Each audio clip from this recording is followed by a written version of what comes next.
So I'm working on Grammy's Magic Cottage, the manuscript. This is like the final manuscript that I'm going to do before I submit it. And I was looking over chapter 1 and I realized that it was kind of not what the book was about.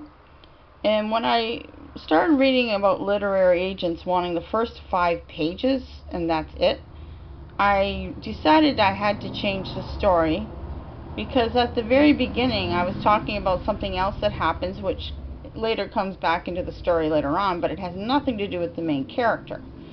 So what I'm doing is I've cut out all sorts of sections for chapter 1 and I just crossed them off. And what I did was, my whole point was to bring the main character onto page 2 or 3 of the story. That way he's introduced and they'll be able to know what the story is pretty much about.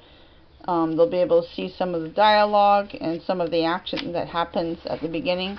Because I had a character at the beginning called Kelly Thomas, and she's like being pursued by a dark being.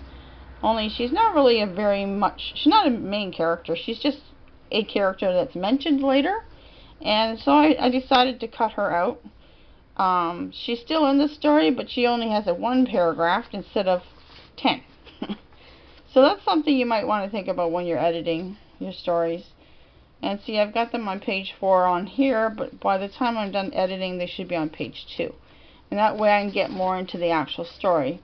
But as you can see, this is the editing after 6 times, okay?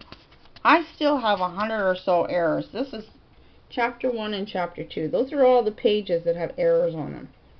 And I've done this 6 times. Like, this is a lot of work. And, well, it's because the way I originally wrote it all in past tense, because I'm bad for doing that. So I had to go and change it all to present tense, so that took me forever. And now I'm just going to actual editing and looking at the sentences and trying to cut them down, because I have a tendency to be long-winded. And then I get to page 8, and I'm very ticked off with myself. Now, I've had Harry look at this, and I've had myself look at this. And here I am, writing a paragraph, and then I go to the next page, and guess what? I have the exact same paragraph on both pages. I don't know how I did that, or what happened. I don't know how it got repeated twice. But it was like, well, that's what I get for copy and pasting stuff and not really paying attention to what I'm doing. Because like when you cut stuff out, you know, you highlight it, cut it out, you delete it, and then you go to this little arrow at the top and you hit undelete. Well, if you hit it too many times, it's going to put back something that you deleted, and I think that's what must have happened. So I was kind of ticked off. This is editing number 6. You can see there's lines all through it, and this is just me doing my own editing. I haven't even shown this to an editor or an agent yet. So it's, I didn't know it would take so much time. I thought it would be easy to do this. The writing of the book is easy to do. It only takes a couple days for me to write the story, and then it takes me about a week to type it. The editing, however, has taken me 3 months so far, and I'm still stuck on chapter 1. So I have been editing like the whole story. I'm up to the chapters 10, but all I did was just look at the spelling, and now I'm looking at the grammar part. Because I have grammar and spelling on here, but doesn't always catch everything, so you gotta watch out for that. It doesn't seem to, as long as it's a word that makes sense, it doesn't care where it is or what it's doing. So, and I'm surprised at the spelling and error. It would be nice if they would add it to the actual program itself, where it can look for stuff like this, where I'm repeating myself twice in a row. I wish it would have had something to catch that, because I don't know how I missed it, but it's because I do a couple pages a day, and I do it during my meals and stuff. I sit there and read this while I'm eating because I got tired of reading the same thing over and over and over again. And after that, it just becomes a blur, and you start putting, I caught myself putting words in there that weren't there.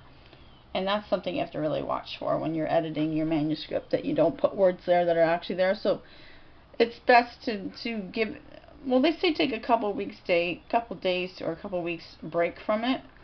But what I do is I just put it on my kitchen table, and then I just do a little bit at a time while I'm having my tea time or my supper and stuff. But obviously, like, I do catch a lot more errors this way, because again, this is the 6th editing process, And these are all the errors. And finally I said, you know, look at all these errors. And I was like, you know what? I'm just going to scrap it.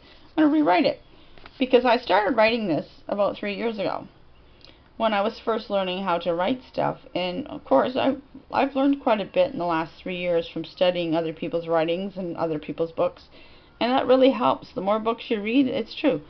You get an idea of what the editing process is like, and what the sentences should look like, and how short they should be, and how long they should be, and what the pattern and the rhythm should be in the story. And that really will affect you, because I read about 5 or 6 books a month, and I video blog them on the ID Girl Says YouTube channel. So anyways, that's my tip for the day. This is Linda Randall, author of Grammy's Magic Cottage. This is my first manuscript that's going to go out, and I hope to get it done this month, but I'm already in the 50s. It's going to take a miracle. Okay, thanks for watching.